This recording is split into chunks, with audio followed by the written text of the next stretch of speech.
새로운 경제시장의 지표가 되어드리겠습니다. 코인 천기누설 앵커 문다연입니다. 매주 화요일 세상 돌아가는 소식 전해드리겠습니다. 머니주와 최유한의 경제누설 시간입니다. 시사경제평론가 최유한님 나오셨습니다. 안녕하세요. 예, 반갑습니다. 시사경제평론가 최유한입니다. 추석 연휴 잘 지내셨죠? 저는 방송하고 싶어서 죽을 뻔했습니다. 오늘 열심히 또 달려보도록 하겠습니다.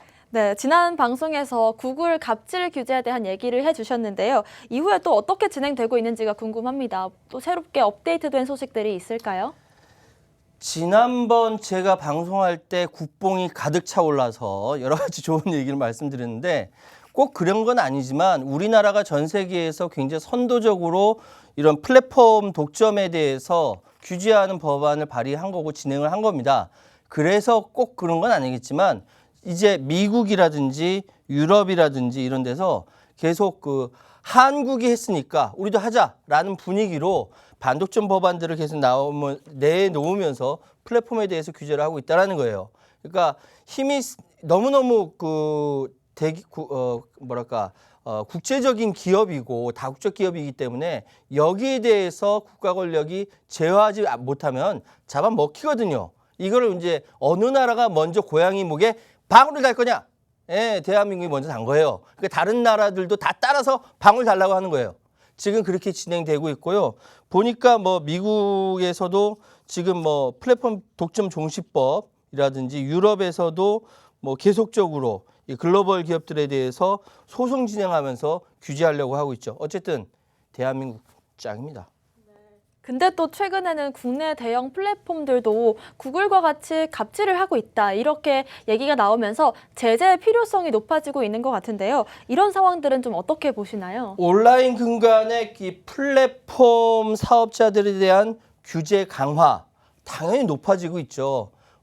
구글, 애플만 문제가 아니라 우리나라에도 플랫폼 사업자들이 소위 얘기해서 독점하면서 여러 가지 부분에 있어서 문제가 있지 않느냐라는 목소리가 높고 거기에 대해서 많은 사람들이 호응하면서 규제해야 된다라고 이야기를 하고 있습니다. 그러나 동시에 과도한 법적 규제 강화는 국내 기업의 기업 경영 의욕을 꺾을 수 있다라는 일부 의견이 있습니다. 그럼 이 자리에서 제가 제 의견을 말씀드려야죠. 평론가니까. 많이 해 먹었잖아. 이제 적당히 해라. 예, 이상입니다. 네, 그렇습니다. 매번 듣지만 이렇게 확실한 의견 그리고 너무 열정적이셔서 자연스럽게 빠져드는 것 같습니다. 오늘은 또 어떤 강의 열정적으로 해주실까요? 예, 저는 기본적으로 대한민국에 친일파가 많아져야 된다고 생각합니다. 예, 동시에 친미파도 많아져야 되고요. 친중파, 친러파, 심지어 친북파도 많아져야 된다고 생각해요. 다만 반민족적인 친일파, 반민족적인 친미, 친북, 친러, 친중은 안 된다가 저의 기본적인 입장입니다. 이웃 나라들과 호혜적으로 잘 지내야 되죠. 그 나라 잘 알아야 되죠. 그런데 우리나라는 이제 대선이 가까워오고 있는데 일본은 동시에 일본도 대선이죠. 거기는 대통령이 아니라 총리를 선출하는 거니까 10월 달에 총리 선출을 위한 어째 총선이 진행됩니다. 그러면 일본이 과연 진행되고 있는 지금 상황이 어떻게 흘러들어왔고 어떻게 가는지 일본을 잘 알자. 그래서 앞으로 친하게 지낼 수 있는지 한번 알아보도록 하겠습니다. 네, 어떤 얘기를 해주실지 정말 기대가 되는데요. 그럼 본격적으로 머니좌 최유한의 경제누설 시작해 보겠습니다.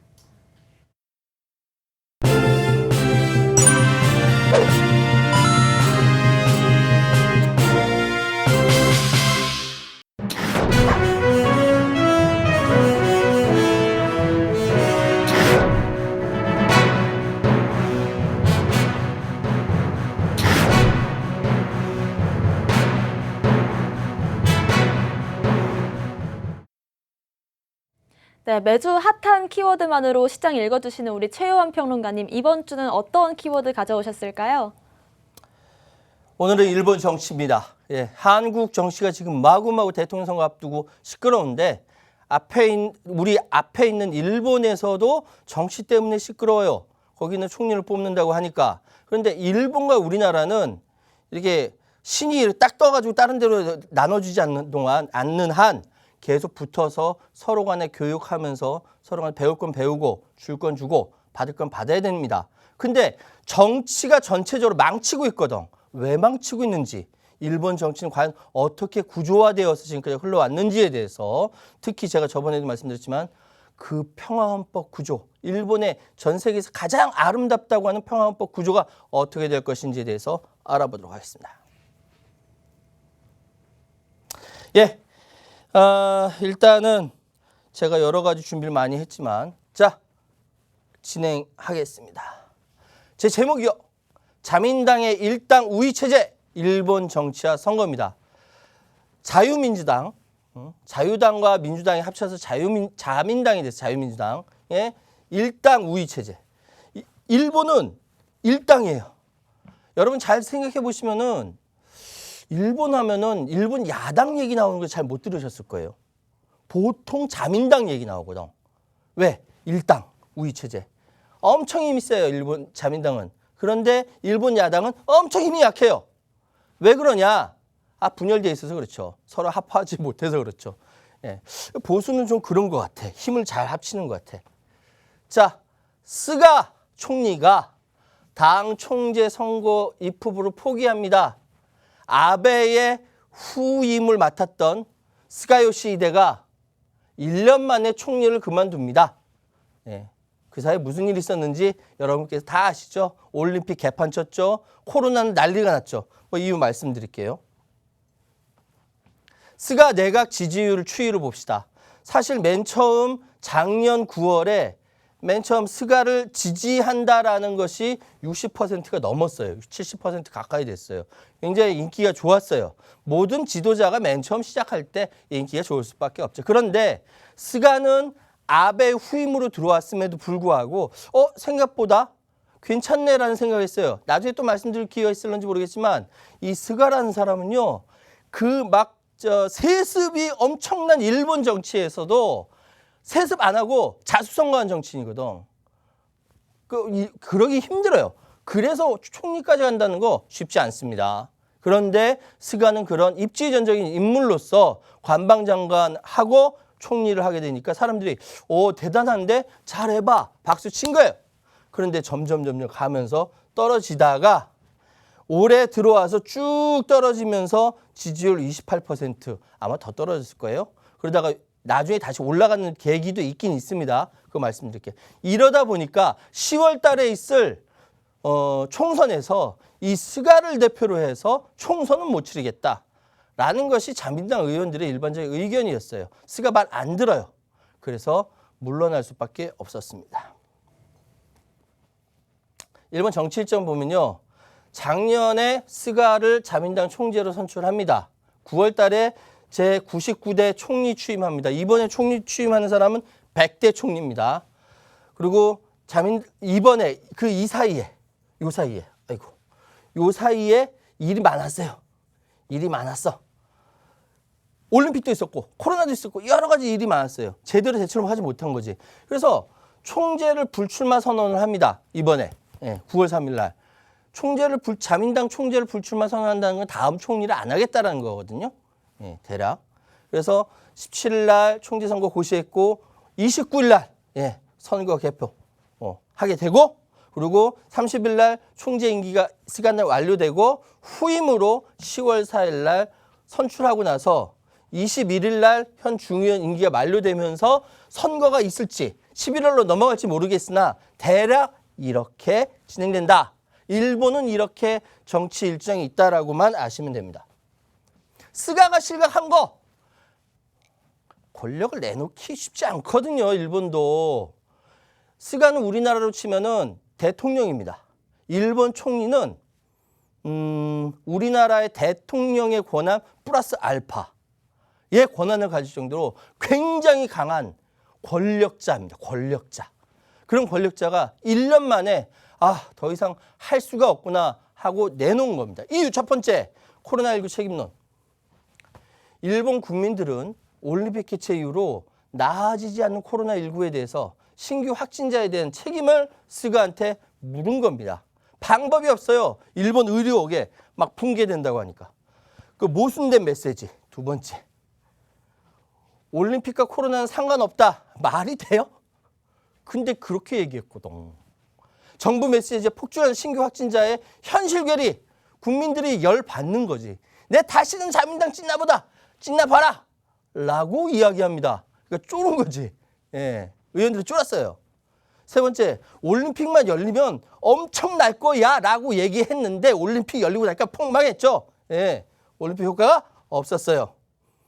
무관중이냐 분위기 좋아. 대략적으로 이 세 가지를 이유를 듭니다. 전 달라요. 저는 근본적인 원인, 민주정치의 기본을 지키지 않았어. 네, 나중에 스가가 거짓말했던 것들 좀 말씀드릴 텐데 그렇기 때문에 스가가 물러나는 거예요. 사실은 민주정치는 국민들한테 모든 걸 다 까보이고 내 상황이 이러니 이 상황에 대해서 판단해 주십시오. 예전처럼 가르치고 계몽하는 것이 아니라 동의를 구해야 되는 거예요. 그런데 계속 거짓말했거든. 기본을 지키지 않았어요. 그래서 스가는 물러나게 될 수밖에 없는 거예요. 제가 좀 이따 더 말씀드릴게요. 그런데 일본의 중요한 것은 현대사, 지금의 일본을 이해하려면 현대사의 두 가지 장면을 포착해야 합니다. 그것이 바로 메이지 유신, 또 하나는 패전입니다. 1945년. 네, 이쪽은 패전이에요. 진 거예요. 졌는데 마치 자기들이 피해당한 것처럼 얘기하는 거예요. 그게 미운 거지. 예. 자, 누구냐? 얼굴이 다른 사람 같나요? 예. 이게 메이지 국왕입니다. 메이지 국왕인데 이건 일본 전통 복장을 한 국왕의 모습이고 메이지 유신을 거치면서 얼굴을 조금 이렇게 사진으로 깎아냈대요. 예, 이 사진이 그렇대요. 왜? 서양을 닮고 싶다라는 강렬한 열망을 국왕을 통해서 보여준 사진입니다. 메이지 유신 1868년에 굉장히 일본 전체를 싹 다 바꿨어요. 메이지 유신이 없었으면은 한국한테 안 되죠. 지금 우리나라가 일본 따라가지만 한국한테 안 돼요. 이유가 뭐냐? 결정적인 사람이 등장합니다. 자, 이 사람 누구? 자, 문화 앵커 누군지 아시겠어요? 네, 보고 있습니다. 네, 보고는 있으시죠? 누군지 모르시죠? 자, 우리 민족한테 굉장히 문제가 되는 사람이에요. 이 사람이 바로 누구냐? 이토 히로부미입니다. 일본 국왕은 이토 히로부미를 중심으로 각국의 시찰단을 파견했어요. 미국, 영국, 독일 등 전 세계 12개 국가에 선진 문물을 수용하기 위한 시찰단을 파견했고요. 그때 우리나라 뭐 했습니까? 우리나라는 흥선대원군 쇄국. 네. 자, 독일 유학 이후 이토 히로부미가 독일의 헌법. 야, 이거 좋다 해가지고 거기 본따서 헌법을 제정합니다. 메이지 유신 시기 근대 국가를 형성하게 되고 국민 주권이 아니라 일왕 주권을 확립합니다. 대통령이 아니라 거기에 왕이 있기 때문에 의원 내각제 채택하고 의회구조는 귀족원, 귀족의 이익을 받아들이는 귀족원과 중의원, 일반 국민들 내지 다른 중간층의 입장, 중간 계급의 입장을 받아들이는 중의원, 양원제를 채택하게 돼요. 근데 양원제를 채택할 때 이유가 참 웃긴 게 뭐냐면 영국도 군주국가제는 보통 국민이 정치에 참여를 요구하기 때문에 하원을 개설해요. 동시에 귀족의 정치 참여를 요구하기 때문에 상원을 개설합니다. 그런데 미국 등 연방국가제에서는요. 인구수에 따라서 하원을 개설하고요. 자, 각 주의 이익을 대변해서 상원을 개설합니다. 근데 일본은 귀족도 없는 일본이 양원제를 하는 이유가 뭡니까? 나 이게 제일 웃기는 거예요. 일본이 민주정치가 아니라고 얘기한 증거가 뭐냐면은 보세요. 내각제를 채택하는 것까지 이해하겠어. 입헌군주제. 일왕이 상징적 국가 원수예요. 의원 내각제. 내각이 총리 대신이에요. 왕이 있으니까 대신. 신하라는 거지. 국회가 국정 운영해. 이해하겠어. 근데 왜 양원제, 참의원, 중의원은 국민들의 일반적인 요구에 대해서 받아들여서 하는 것인데 이 참의원이라는 상원은 누구의 의견을 받아서 하는 거냐? 귀족의 입장을 계급적 입장을 받아서 상원을 구성합니다. 그런데 연방제 국가가 아니니까 각 주의 이익도 아닌데 왜 이게 있어? 이유가 뭐냐면요. 개념이 없어서 그래. 개념이 없어서. 그래서 일본은 민주정치가 아니라는 거예요. 귀족도 없는 일본은 양원제. 자, 영국처럼 상원은 귀족이고 하원은 중의원, 서민원이었어요. 그런데 2차 세계대전을 통해서 다 정리가 됐어. 없어요. 없어. 그런데 중의원은 그대로 있지만 참의원, 귀족원이 역사를 계승하지 않음에도 불구하고 그대로 존재해요. 왜? 거기에 헤게모니가 있기 때문에, 헤게모니를 가져가기 때문에 그렇습니다. 돈 좀 있고 권력 좀 있고 어디 가서 뭐 좀 한 깨나 이렇게 한다는 사람들이 야, 이 귀족원 이거는 우리 귀족은 아니지만 그래도 내가 뭐 좀 있지 않냐 해서 들어가는 거예요. 참여연 폐지에 대한 주장이 많이 나오고 있는데 대부분이 세습직이야. 세습직. 국회의원이 직업이에요. 아버지도 국회의원, 할아버지도 국회의원. 그러니까 나도 국회의원 돼야지. 가 통용되는 나라가 일본이에요. 20%가 넘는 사람들이 세습직으로 참여연을 통해 가지고 국회의원이 되고 아베가 그랬어요. 아베 할아버지, 뭐 아버지 다 국회의원이고 다 그랬어요. 그 사람들이 일본의 전체를 좌지우지하니 바꾸고 있는 서민들의 심정을 그 사람들이 어떻게 알아? 모르지. 그런 나라가 무슨 민주주의 국가야. 우리나라도 그런 경우는 있지만 내가 오늘 50억 얘기는 안 할게요. 예. 근데 국민들이 참여연 폐지에 대해서 그다지 관심이 없어요. 우리나라 같으면 난리가 나지. 일본 관심이 없어요. 그러니까 그럭저럭 넘어가는 겁니다.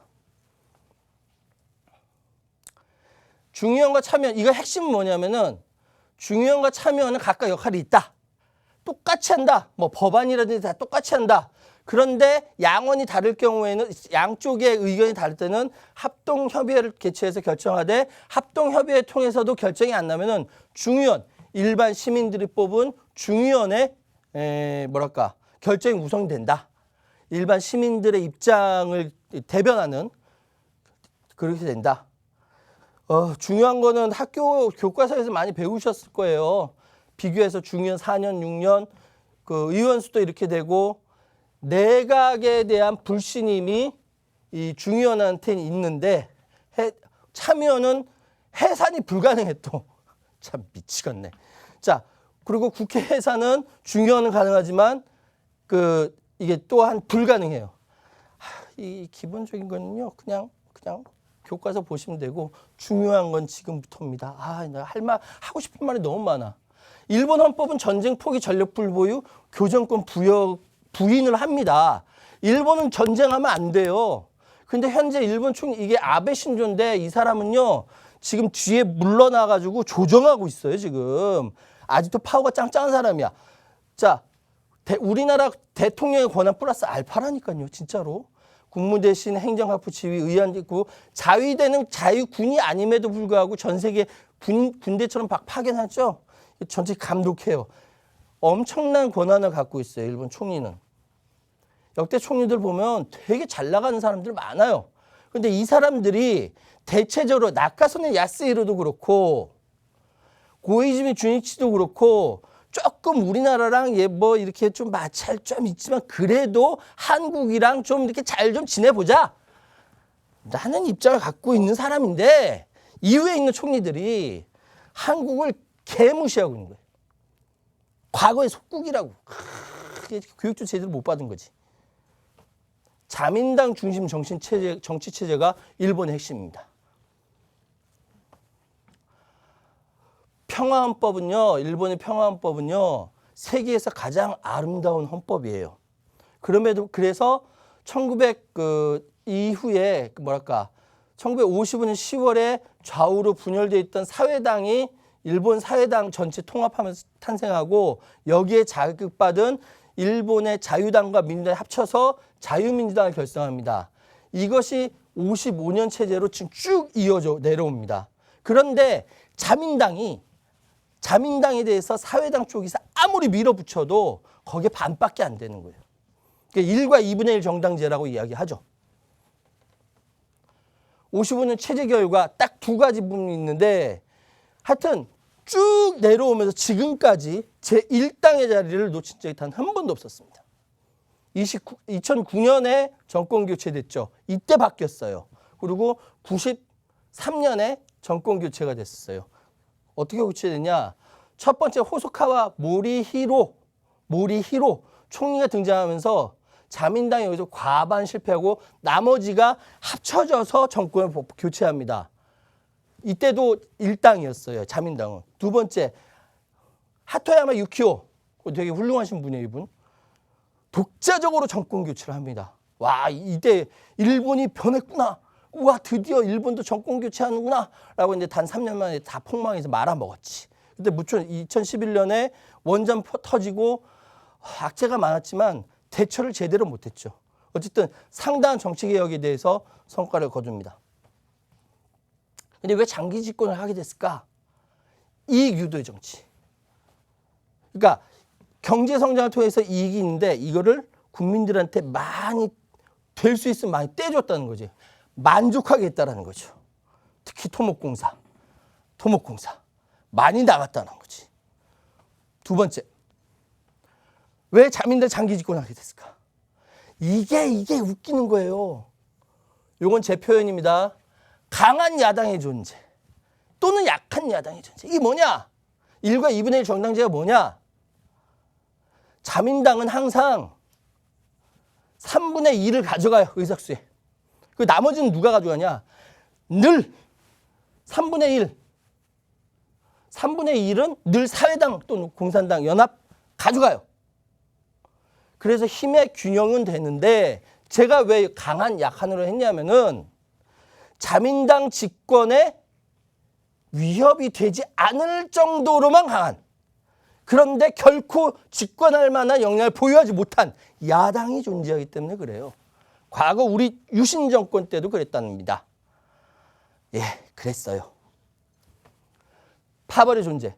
포괄정당이라는 게 뭐냐면은 자민당이 웃긴 게 뭐냐면은 파벌이 여러 가지가 있어서 좀 이따 더 설명해주지만 파벌 안에서 총리가 교체됩니다. 그럼 마치 정권 교체되는 느낌이 든다니까요. 자, 선거체제 봅시다. 중대선거구제. 한 당에서 출마를 시킨 한 사람 두 사람이 아니라 그 지역구에 뭐 두 사람 이상, 5사람, 6사람 굉장히 많이 6등에도 국회의원 되는 거, 다 5등에도 국회의원 되는 거. 이것이 중대선거구제예요. 근데 자민당은 어떻게 되냐면은 이게 자민당 후보들이에요. 자민당 A 파벌, B 파벌, C 파벌 이 사람들이 다 나가요. 그리고 여기 뭐 사회당, 공산당 뭐 이렇게 되는 거지. 이 안에서 결정이 된다니까요. 그 이 사람들 떨어지고 A, B, C, D, E까지 당선되는 경우도 있고 A, B, C 되고 뭐 이렇게 당선되는 경우도 있고. 그래서 이게 포괄정당이라는 게 마치 이 안에서 서로 경쟁하면서 많은 파벌이 총리를 배출하니까 그 안에서 정권 교체되는 것 같은 느낌이 드는 거죠. 소선구제는 우리나라도 하니까 아실 거예요. 이게 석패율 제도가 있어요. 석패율 제도. 이게 웃긴 게 뭐냐면 이거 제도를 누가 만듭니까? 중대선거구, 소선거구를 누가 만듭니까? 국회의원들이 하거든. 절대 자기 밥그릇 안 뺏기려고 하니까 에이 그러지 마시고 지역구와 비례대표 동시에 출마하세요. 우리나라 같은 말도 안 되지. 그래서 비례대표로 당선 가능해요. 라고 해서 석패율 제도를 도입을 해서 지금까지 잘 해먹고 있습니다. 예. 이게 공천 갈등의 완화 구제책으로 시행하는 거예요. 기득권층에. 우리나라는 그때 얘기 나왔던 거는 열세 지역에서 당선 가능성으로 확대시키는 공공적 성격이 있는데 이거는 순전히 사익이야. 사익을 우선하는 정치가 무슨 민주정치입니까? 자, 봅시다. 이 사람이 일본 유도회원한테 난이 로코인데 자서식 투표가 뭐냐면 일본은 이름을 써요. 예를 들어서 최요한이 출마했는데 이름을 제대로 못 써요. 최 용한으로 써봐. 근데 보니까 대체로 최요한이 출마한 거에 대해서 찍어주는 것 같거든. 그러면 인정하는 거예요. 이 사람 출마했을 때 어떻게 하냐면 이 사람 별명이 야와라 짱, 유짱이에요. 근데 다니료코라고 안 쓰고 야와라 짱, 유짱이라고 써도 된다라는 것이 자서식 투표입니다. 웃기죠? 그래서 웃긴 게 뭐냐, 이런 말도 안 되는 상황이 다나카 캔이 2명이네. 다나카 캔이 2명이야. 한자도 같아. 그러니까 나이로 구분한다. 나이로. 이게 일본 민주주의 투표의 현재입니다. 나이로 구분한다. 알고 보니까 이 사람이 내가 뒤에 얘기는 안분표 따라서 하는 건데, 안분표라는 게 있어요. 뭐냐면 이름이 야마다 A가 나오고 야마다 B 똑같이 나왔는데 원래 한 사람 뽑힌다면 나카무라가 당선돼야 돼요. 득표수로 되면. 그런데 야마다 A나 B냐라고 안 쓰고 야마다라고 쓰면 이 사람인지 모른다는 거지. 그게 10표나 나왔어요. 그럼 이걸 나누는 거예요. 어떻게? 참. 나중에 봐서 이 10표를 나눠서 너는 7표를 가져가고 너는 3표를 가져가. 라서 야마다가 떨어졌으니까 야마다 A한테 7표 주고 야마다 B한테 3표 주니까 이 사람은 42표를 갖고 나카무라는 40표를 가져서 야마다 A가 당선된다라는 논리입니다. 기적의 논리에 기적의 논리. 이게 안분표라고 해서 지금도 통용이 됩니다. 전 세계에서 없는, 유례 없는 극단적인, 요거 재밌으니까 여기까지만 말씀드릴게요. 극단적인 사례인데, 한날 1시에 태어나서 이름까지 완전히 똑같은 두 사람이 심지어 학창 시절부터 아는 사이고 심지어 사이도 나빴는데 같은 선거에 같은 지역에 동시에 입후보해요. 후보들 직업이, 그래서 선관위에서 생각할 때 후보들 직업이 각각 빵집 사장과 떡집 사장이니까 앞에 빵집 뭐 홍길동, 떡집 홍길동 이렇게 적으라고 한 거예요. 엎치락뻗치락 하다 딱 한 표 남았거든요. 맨 마지막에. 이게 극적인 거지. 맨 마지막에 그림을 그렸는데 그 그림이 빵인지 떡인지 모르겠는 그림이 딱 나오면서 홍길동 이렇게 하는 거예요. 이걸 어떻게 해? 말도 안 되잖아요. 0.5표씩 나눠가져서 둘 다 공동 당선됐다라는 믿기지 않는 이야기가 있습니다. 안분표까지 제가 말씀을 드렸어요. 이후에도 제가 여러 가지 드릴 말씀은 많으나 일단 여기까지 말씀드리고 나머지는 앉아서 일본 정치 체계가 지금 상황이 어떻고 누가 유력하며 그것이 우리 한국에 어떤 영향을 미칠 것인지에 대해서 또 말씀드릴게요. 네, 일본의 정치와 선거를 주제로 강의해 주셨습니다. 잠시 후 2부에서 현재 유력 후보들과 지금 현재 선거 상황 짚어보겠습니다. 저희는 잠시 뒤에 오겠습니다.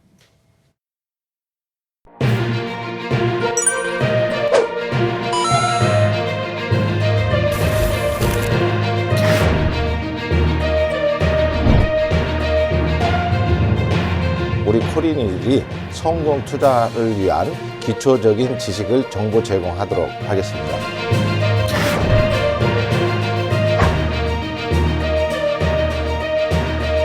우와, 큰일 났네. 시장 무너지는 거 아니야?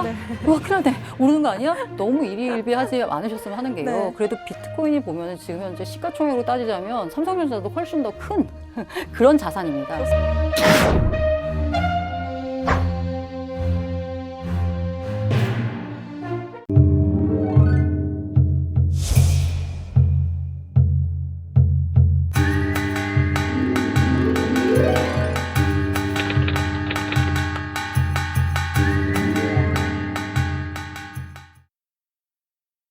네, 오늘 강의도 열정적으로 잘 해주셨습니다. 저도 열심히 들었는데요. 사실 근데 정치라고 하면 우리나라도 지금 만만치 않은 상황입니다. 그럼에도 일본의 정치 상황, 선거 상황을 가져오신 이유가 있다면 어떤 게 있을까요?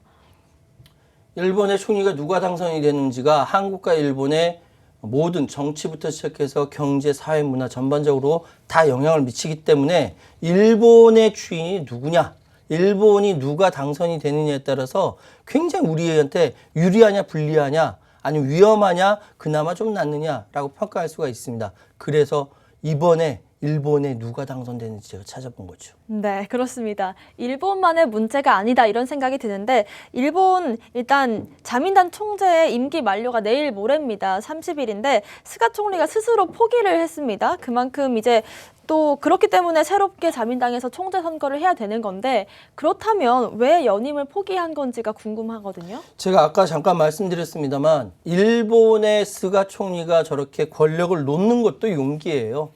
지저분하게 그 끝까지 붙잡고 있다 망신당해서 쫓겨나느니 차라리 내가 물러나겠다라고 해서 이것도 용기긴 한데 코로나 못 막았죠. 올림픽 제대로 치르지 못했죠. 사람들한테 놀림당하죠. 너는 영원한 아베의 구나라는 이제 놀림 받으면서 더 이상 버티기 힘들었던 거고 심지어는요 이런 일도 있었어요. 스가도 어차피 국회의원이거든요. 국회의원 자기 지역구에 출마를 해야 돼요. 근데 그 지역구에 출마하면 지역에 있는 뭐 사무 간사장이라는 사람이 있는데 이 사람이 뭐라고 얘기하면 에이 스가 여기 출마하면 나 안 도울래 라고 얘기하니까 황당한 거죠. 아, 내 운명이 여기서 끝인가 보다. 결국 물러날 수밖에 없었습니다.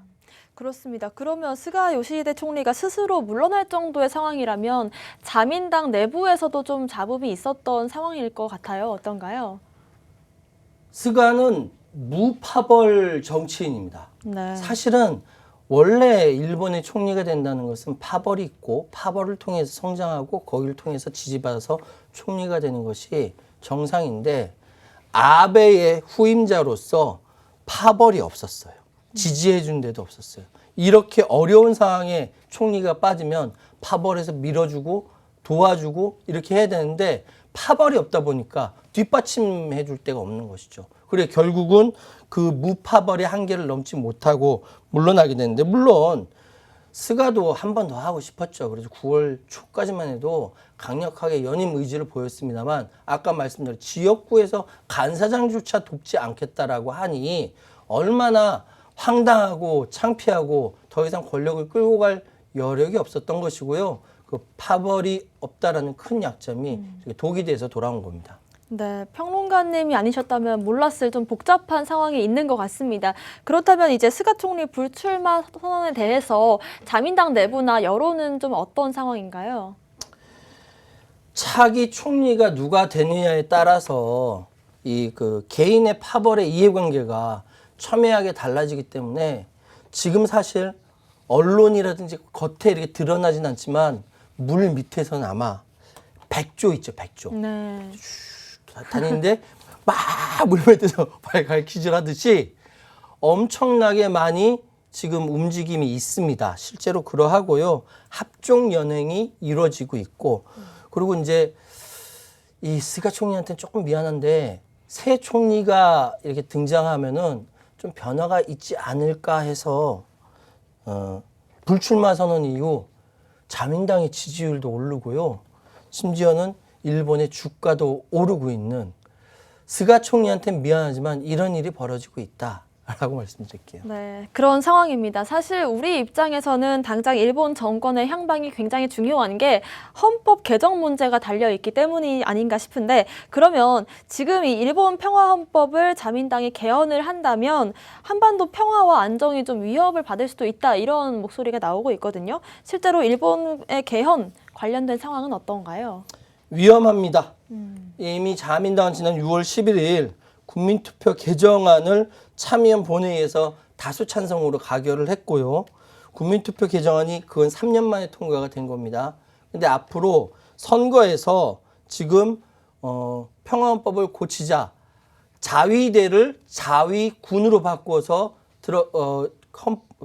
헌법에 기재하자라는 이것이 아마 이번 선거의 공통의 일종의 자민당에서는 공약으로 나올 것 같아요. 그렇게 되면 헌법이 만약 그렇게 뒤집어진다, 그렇게 쉽게 뒤집어지지 않습니다만 뒤집어진다면 자위대가 자위군으로 바뀌어서 어쩌면 불행하게도 한반도에 미군 대신 진주하는 그런 비극적인 상황도 벌어질 수 있다. 그래서 이번에 가을에 자위대를 바꾸는, 하여튼 헌법을 바꾸는 것이 굉장히 커다란 공약으로 나올 것 같습니다. 네, 자민당이 개헌을 위한 밑밥을 깔았다 이렇게 생각이 드는데요. 전범국이기 때문에 한국이랑 전 세계에 사과도 하지 않은 이 일본의 군대 자위대가 헌법에 명기가 되면 절대 안 될 것 같습니다. 예. 자민당의 폭주를 막을 수 있는 야당 지금 상황은 어떤가요? 지금 일본 하면은 자민당은 이름이 많이 나오고 많이 들었지만 혹시 일본 야당 이름 아세요? 오, 생소한 것 같긴 그쵸. 합니다. 네. 입헌민주당도 있고요, 사회당도 있고요, 사회민주당도 있고요, 공명당도 있고요, 공산당도 있고요. 수도 없이 많은 그리고 무파벌 정당이 아닌 조직들이 되게 많습니다. 그런데 이 야당들이 다 분열돼 있네. 자민당을 견제를 못하는 거예요.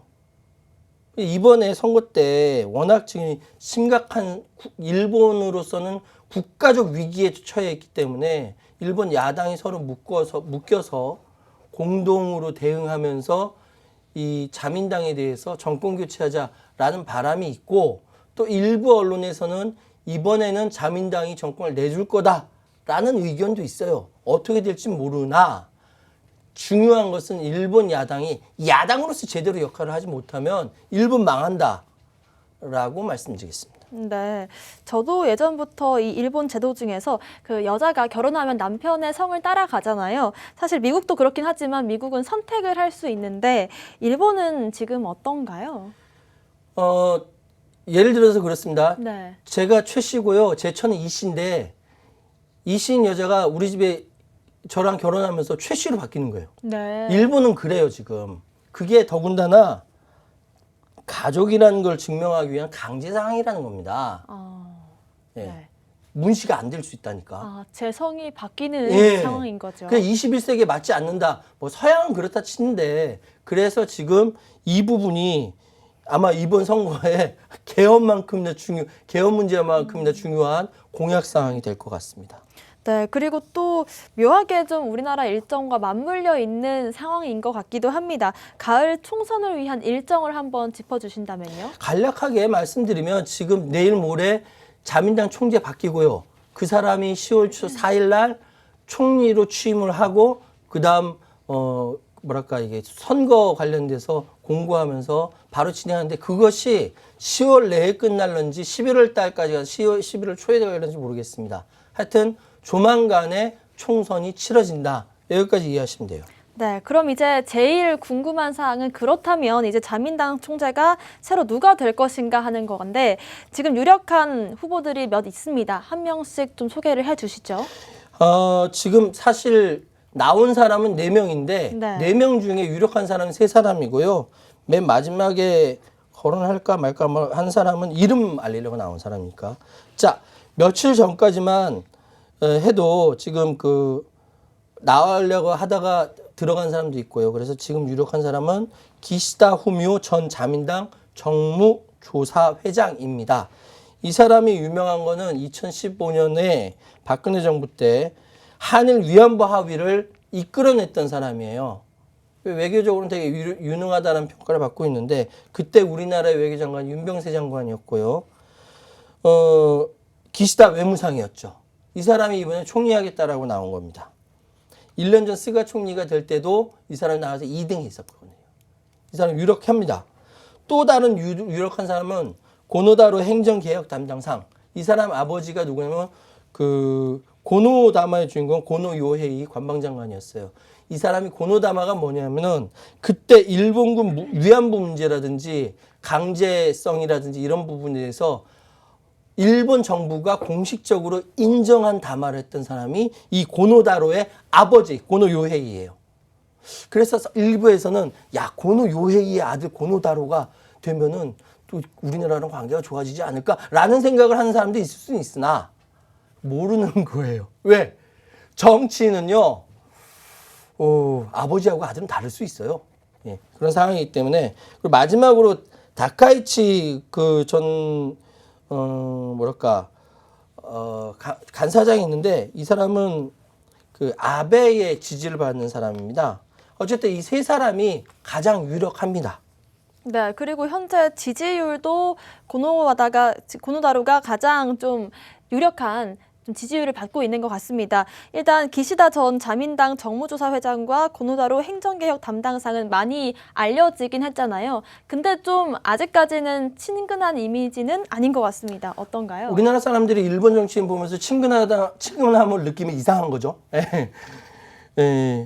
다들 좀 이상해요. 그럼에도 불구하고 지금 고노다루가 조금 낫다라는 이야기는 나오고 있는데 또 이제 우리 한국에 귀화하신 모 그 교수님께서는 고노다루가 집권하게 되면 한국과 관계는 좀 다를 것이다라고 개인적 의견을 말씀하셔서 언론에 많이 나왔지만 전 좀 다르게 생각하거든요. 어쨌든 거기서 독인 객인이다. 50보 100보다. 물론 차이는 있다라는 거죠. 네, 그리고 또 원래는 이시바 시게로 전 간사장도 출마를 하려고 했었는데 뜻을 접었다라고 합니다. 아까 그 말씀 하려고 하신 거죠? 예. 네. 이 사람 4번 출마했어요. 우리나라로 치면 대통령 선거를 4번 치른 거지. 네. 그런데 5번째 출마하려니까 주변에서 이제 그만하시죠 해서 제가 뜻을 접었어요. 물론 조건이 안 되니까 그 뜻을 접으면서 고노다루를 지금 지지하고 있습니다. 모르겠어요.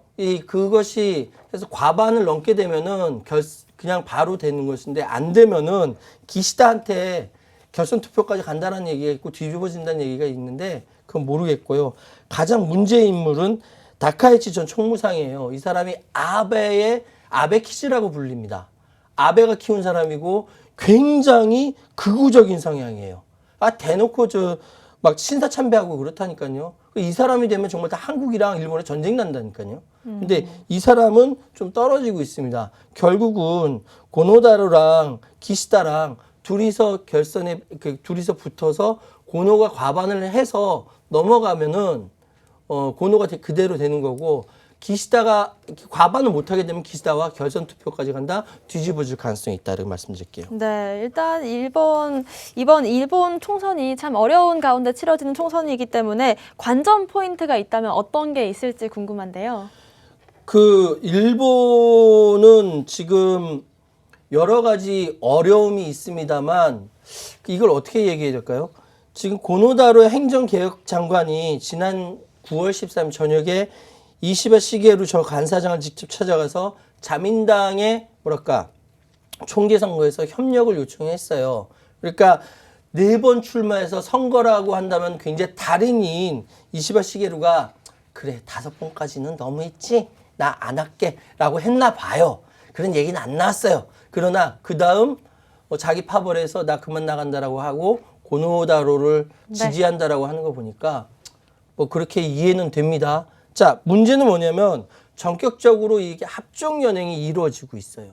그래서 지금 1차 투표에서 국회의원표, 당원표 모두 383표씩 반영이 되고 여기서 과반 싸움으로 진행되고 있거든요.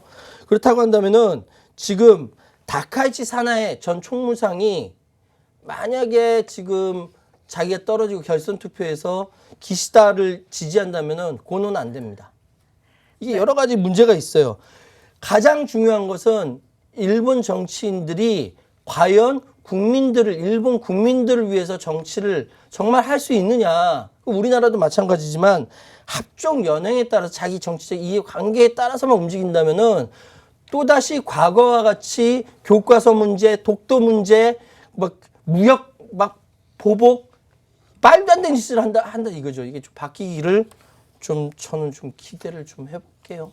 네, 오늘 저희가 준비한 소식은 여기까지입니다. 오늘도 좋은 시간 준비해주신 최유한 평론가님 감사합니다. 네, 오늘 저희가 준비한 시간은 여기까지입니다. 또 본 방송에서 제공하는 정보는 투자 판단의 참고 자료일 뿐이며 특정 자산 가치의 상승과 하락을 보장하지 않는다는 점 유의하시길 바라겠습니다. 저희는 다음 이 시간에 오겠습니다. 시청자 여러분 고맙습니다.